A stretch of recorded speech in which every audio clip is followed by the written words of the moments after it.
The echo of Blackwood Ridge. There's a specific kind of silence you only find when you're 100 feet above the ground, surrounded by 1,000,000 acres of unbroken pine forest. It's not actually silent, of course. You hear the wind whistling through the steel struts of the fire tower.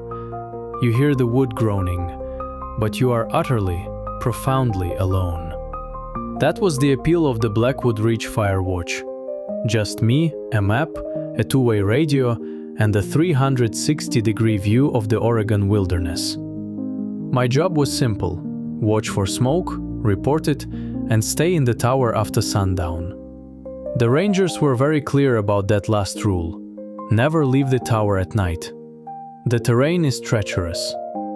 For the first 13 days, it was a peaceful, isolated paradise.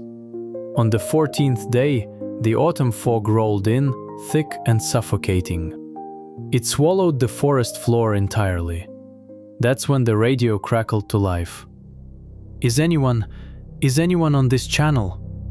I jumped, spilling my coffee. It was the first human voice I'd heard in 2 weeks. I grabbed the receiver. "This is Blackwood Tower. I read you. Do you need assistance? Over." A heavy pause followed. Then the voice replied, "This is Blackwood Tower. I read you. Do you need assistance? Over." I frowned. A prank, or an accidental frequency bounce? "Very funny," I said into the mic.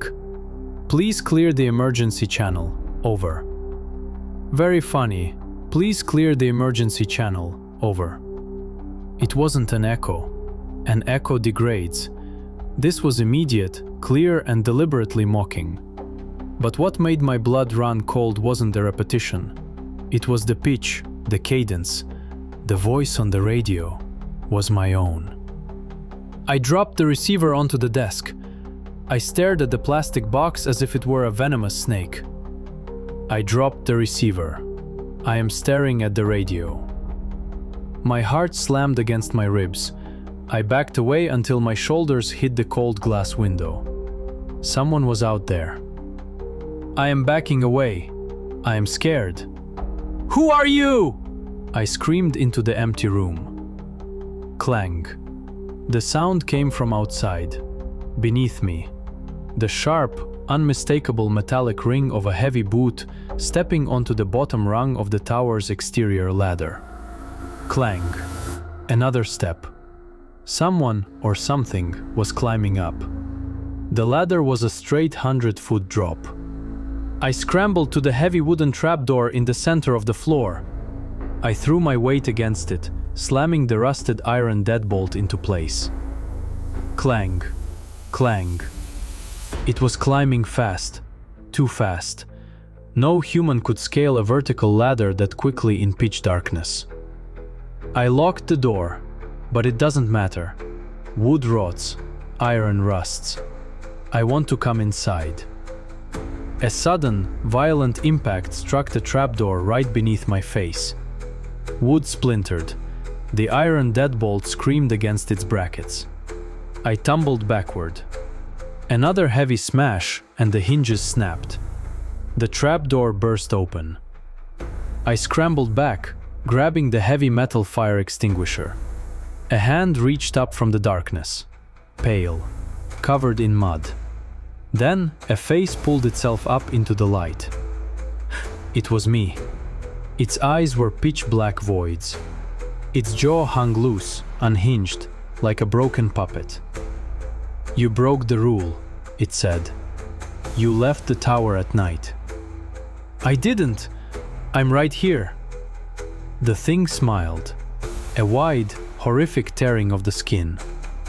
"No, I am right here."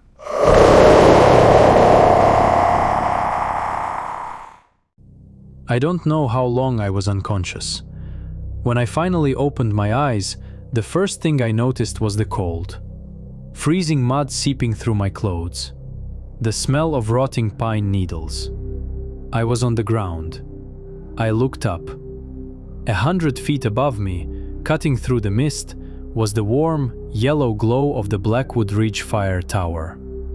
I tried to shout. to scream for help. I opened my mouth, forcing the air from my freezing lungs, but no words came out. Instead, the only sound that echoed from my lips into the dark, empty forest was the hissing, rhythmic crackle of radio static. I saw a figure standing in the glass cabin above, looking down at me. It waved. And now, I have to wait in the dark. I have to wait for the next person to take the job.